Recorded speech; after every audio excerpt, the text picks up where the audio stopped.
segment.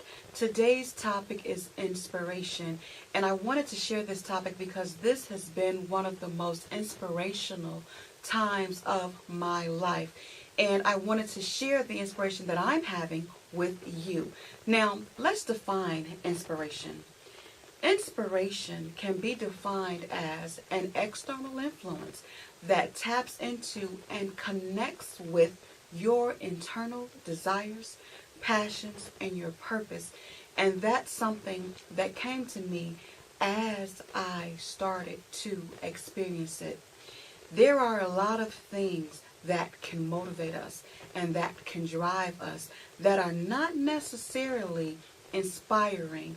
And I'll use some examples: hatred, jealousy, frustration. Those things can drive us and make us do things.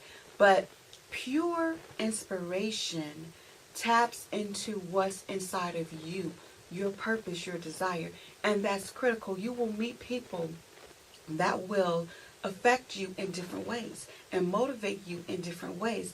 And we have to make sure that our motives remain pure to our purpose, to our desires, to our passions, and to our goals. The only way to do that is to stay connected and surrounded by people who inspire you. And the way that you do that is to seek those people out. A good way to seek out a person who will inspire you is to look for people who are doing what you want to do. Now, let's back up a little bit. First of all, you have to know what you want. You have to know what your purpose is. You have to know what you want to do. You have to know what your passion is. And I've talked a little bit about how to find your passion, how to find your purpose before. So you have to know that, because you have to know that in order to identify people who are doing it.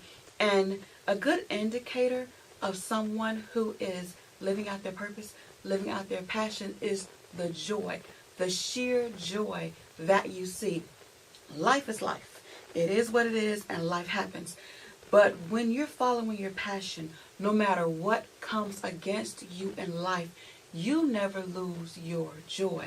There may be some sadness, there may be some hardships, there may be some disappointments along the way, but that inner joy and that inner peace is there because you know that no matter what, you're still on the road towards your destiny. It's like taking a trip. If I want to go from New York to California in a car, it's going to take some time. I'll probably have to stop and sleep. I'll probably have to stop and eat. I'll probably have to stop and get gas. There may be some times along the trip that's difficult. It may be hot, or it may be cold, or somebody may cut me off while I'm driving, or I may even encounter an accident. Whatever happens along the road, I am still on my way to where I want to go. So there is an underlying peace there, because I know that I am traveling to where I want to go.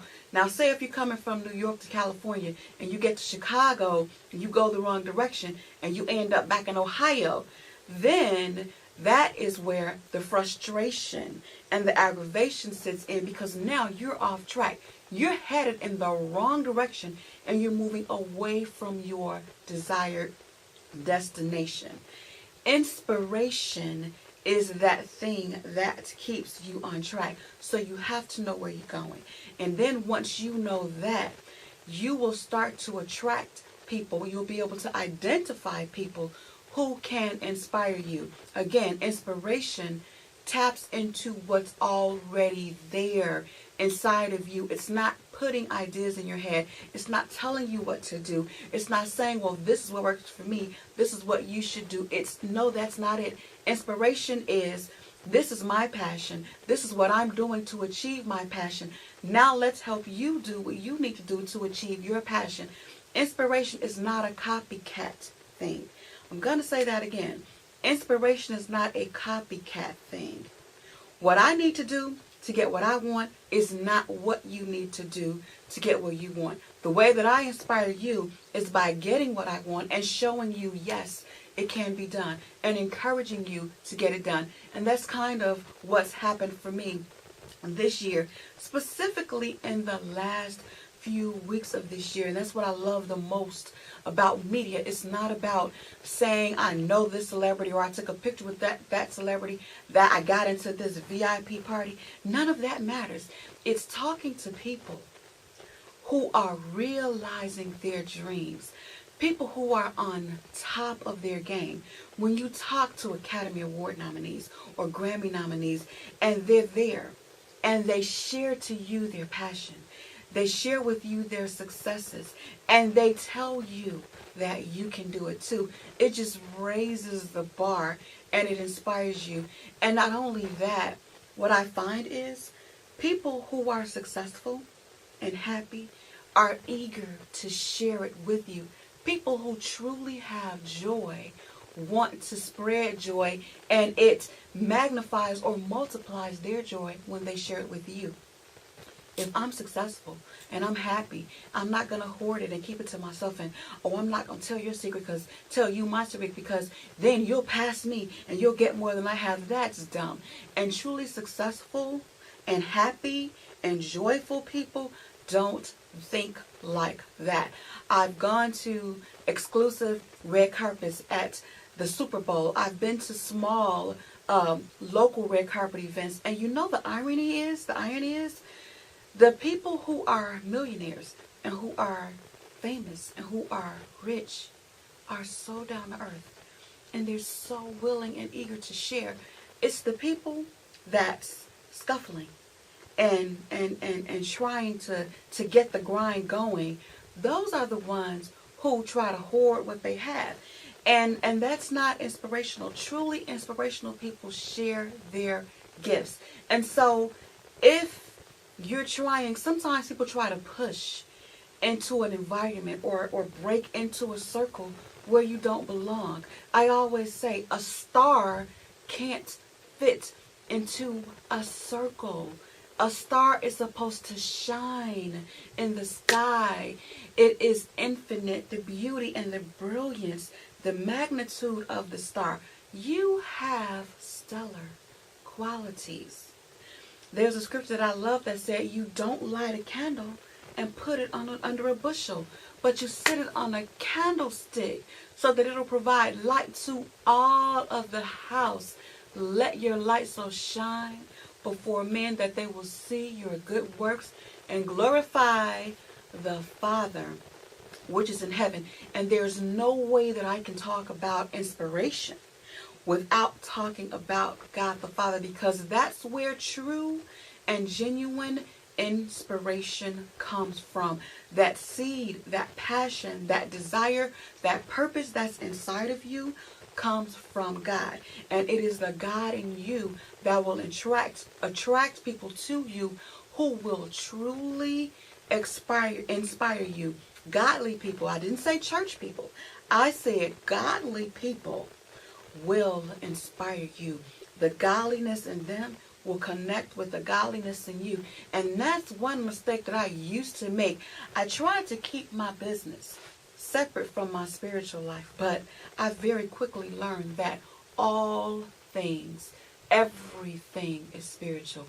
God is a spirit, and he who worships him have to worship him in spirit and in truth. And that is where your daily inspiration comes from. Proverbs 3:6 says, in all thy ways acknowledge him, and he shall direct thy path.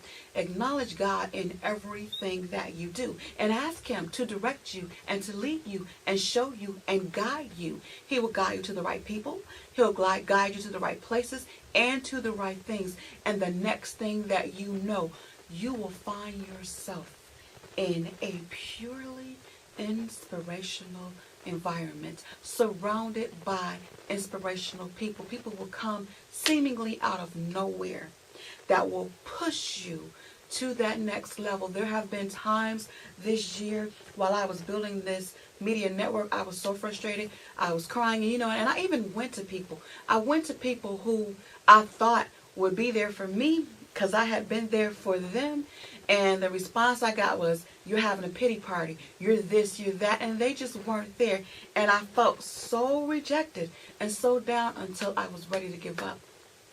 Then God lifted me up And a lot of my inspiration came from some of the interviews that I did. Go back, go through some of the interviews I did with Avery Sunshine, with Wayna, and recently I just did one with Lily McLeod. I have another one coming up that I can't disclose right now. These are people who are doing great things, and they took time to share and encourage little old me. And it wasn't about an interview. These were heart-to-heart conversations where they actually stopped and said things to me like, so what are you doing? What are you trying to build? This feels different. Or after this interview is over, can we be friends? And those things just blew me away. And that's when God restored my faith in people. And he inspired me through people. I say it all the time. You don't get up and get in an airplane and fly up to heaven or wherever heaven is. You cannot go to heaven and talk to God. God uses people. He works through people. And people inspire people. Sheep beget sheep. God doesn't beget sheep. He calls sheep. And he groups them together. But sheep beget sheep. And so there are people out there who will inspire you and in turn it around and inspire somebody else. And again, we are at the end of 2013. I wish you the best and most prosperous new year. I look forward to sharing all of the wonderful things that God has inspired me to do. And I pray that I will be able to inspire you to do everything you want to do to realize all of your dreams, reach all of your goals, and leave nothing to chance, but live life by design.